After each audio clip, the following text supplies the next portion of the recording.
Welcome to the FrontPoint podcast series. I'm your host, Greg Abel, joined today by FrontPoint's Chief Operating Officer, Peter Rogers. Hi, Greg. Hi, Peter. Thanks for taking the time. And today, we're going to talk about something of a hidden secret in the home security industry, something some of the big players don't always tell consumers before they buy. That's right. Well, first, let's talk about monitoring, because I would assume that monitoring your home is one of the big important pieces in home security, right? That's true. The reason most people have an alarm system is for the peace of mind they get from knowing that help can be on the way, and it can be dispatched based on the alarm system communicating to the outside world, knowing that the appropriate authorities, police, fire, will be sent to their home. So tell us how monitoring works.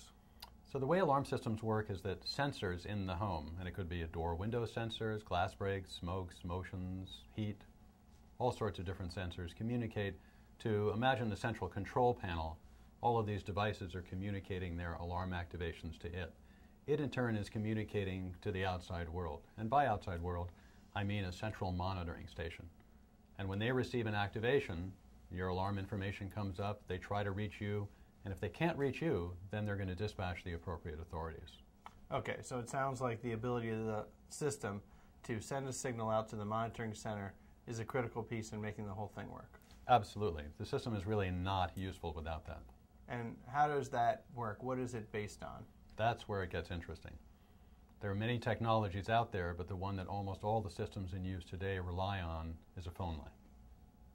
And so the phone line, the same system we use to make our phone calls in the home, is the one making these calls from your home out to a monitoring center should there be a break-in or something, right? That's absolutely right. And what happens is the control panel grabs the phone line and dials out over that phone line, but that's a single point of vulnerability. And if that phone line is compromised, the alarm system can't communicate.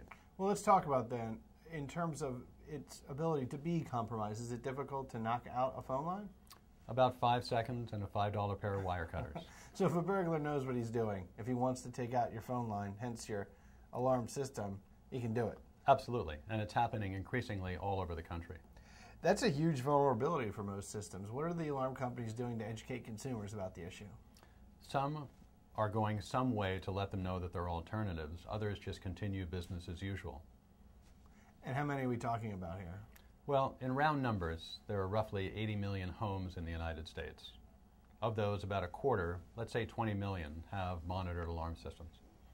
And of those, 90%, so again, a rough number, 18 million, are reliant strictly on a phone line, that vulnerable point that can be compromised. And it sounds like if it can be compromised in that way, that would defeat the purpose of having a system in the first place, right? As far as I'm concerned, and as far as many people in the industry who feel that if it's not monitored, it's really not doing you any good.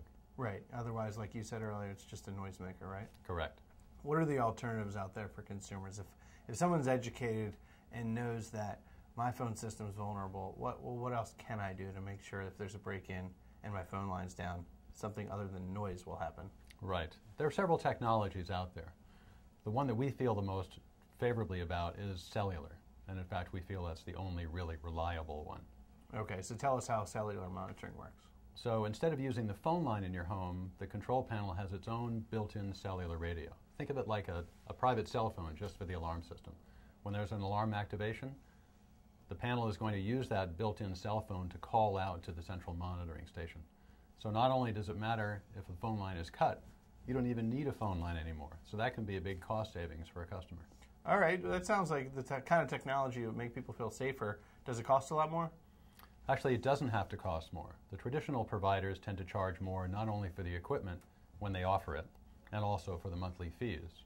Right. But it doesn't have to be that way. Okay, and I would assume FrontPoint is using cellular technology? We're one of the only companies, if not the only one, that's 100% cellular as far as communication to the central station. It's really been some eye-opening information, Peter. Really appreciate it. Any final thoughts in terms of what consumers should know before they go out and buy an alarm system? Make sure it's cellular, because if it's not cellular, it's not safe. Got it. Thank you very much, Peter. Thanks for watching the FrontPoint podcast series. We'll see you next time.